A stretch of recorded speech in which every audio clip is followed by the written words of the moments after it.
Äntligen så har Acko kommit till Inet och idag så ska vi ta en titt på olika varianter med olika typer av brytare som vi kommer börja med att ta in i vårt sortiment.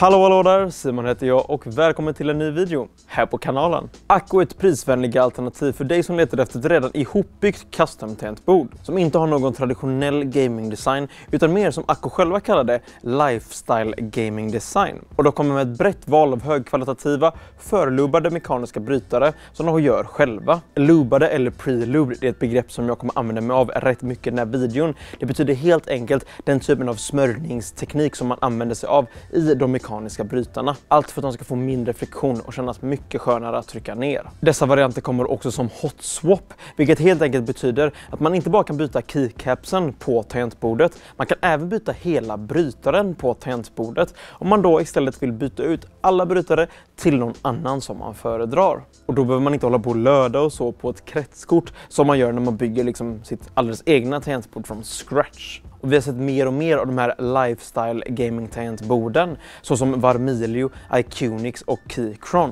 Varumärken som har tagit inspiration från personer som bygger deras alldeles egna tangentbord. Som att satsa på annorlunda men mer minimalistisk design. Högkvalitativa brytare som kommer med bättre lubning, vilket allt detta leder till en mer premiumkänsla när man skriver och spelar.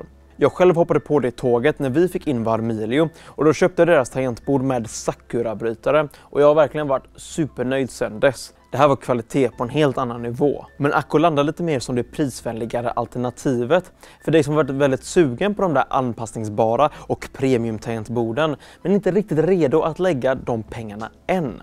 Och jag tänker att vi börjar kolla på de olika formfaktorerna som Acko kommer med. Och de som vi kommer börja ta in är 65-procentiga, där man inte får med någon numpad eller några funktionstangenter.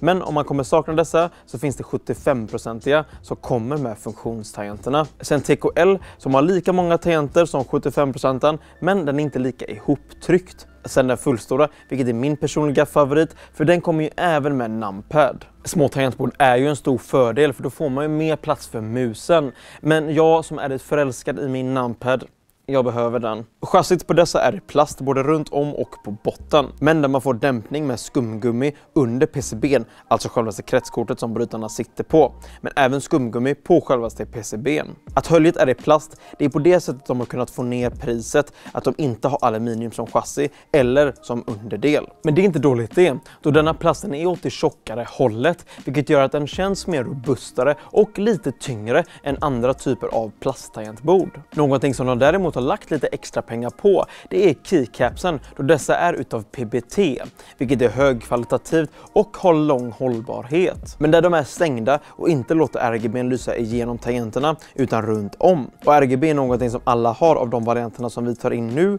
och det styr man enkelt via Accos programvara Acko Cloud. Men det viktigaste som ni säkert bara väntar att jag ska prata om är ju såklart vilka typer av brytare kommer du hitta på dessa tangentbord. Dessa är faktiskt Accos egna CS-brytare och det kanske inte säger det jättemycket.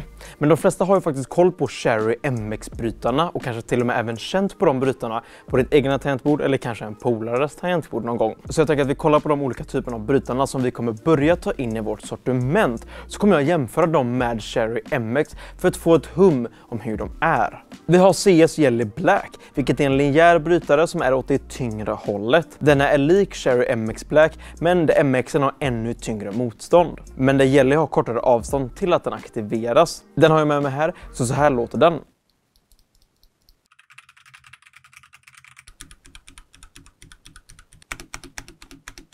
Sen har vi CS Jelly Pink, vilket är de som påminner om de väldigt populära MX Red. Och dessa är också linjära. CS Jelly Purple, det är en taktil brytare och den liknar MX Brown, men den inte är lika tung att trycka ner. Sen aktiveras de vid samma punkt och har samma totala längd. En annan som också är taktil, det är CS Lavender Purple. Den är ännu lättare än Jelly Purple. Har samma totala avstånd men aktiveras snäppet tidigare än båda. Den har jag med mig och den låter så här.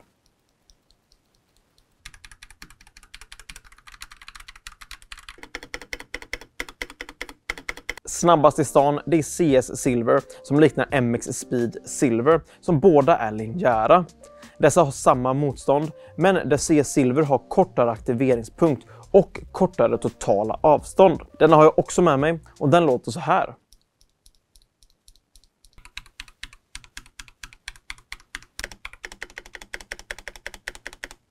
Jämfört med de brytarna som vi vanligtvis ser i gaming-tangentbord så tycker jag de här känns mycket bättre. Out of the box kan man definitivt känna skillnad eftersom dessa är bättre pre-lubade. Men helt felfria är de inte. Och jag hade kanske önskat att de var lite mer lubade. Men det går ju såklart om man är lite petig att ta bort den luben som redan är och applicera sin egna. Och då kanske man tar lite mer. Men om man är någon som är van med att bygga med premiumbrytare då kanske inte det är de här man vanligtvis går för. Och de här kanske känns lite mer instegs, men det är definitivt en superbra början om man precis börjar. Av dessa varianter så finns det trådade men även trådlösa tangentbord. De trådlösa tangentborden kommer med både Bluetooth och 2,4 GHz dongel. Så perfekt att ha dongel i din speldator då den har kortast latens. Sen koppla upp din laptop med Bluetooth för att enkelt kunna switcha över till den. Under tangentbordet så kan man välja mellan PC/Mac för att få rätt layout. Här hittar vi också kabel för att ladda och såklart för de trådade varianterna. Det kan snyggt gå in i dessa kanaler för snyggast kabelhantering. Så vad landar egentligen Acco om man jämför med andra liknande alternativ? Ja, alltså dessa är inte lika premium än om man hade byggt sitt egna såklart. Och de är inte lika robusta och högkvalitativa så som andra lifestyle gaming tangentbord. Men det jag gillar med Acco är att de har satsat på det viktigaste när det kommer till att ta fram ett tangentbord enligt mig. Och i samband med detta så har de även kunnat få ner priset. Sköna högkvalitativa lubade switchar som finns i olika varianter. Snygg minimalistisk design, plastchassi men ett bra sådant som fortfarande känns robust. PPT-tangenter för långvarigheten och även minimalt lösa tangenter, vilket är något man oftast hittar på billigare alternativ.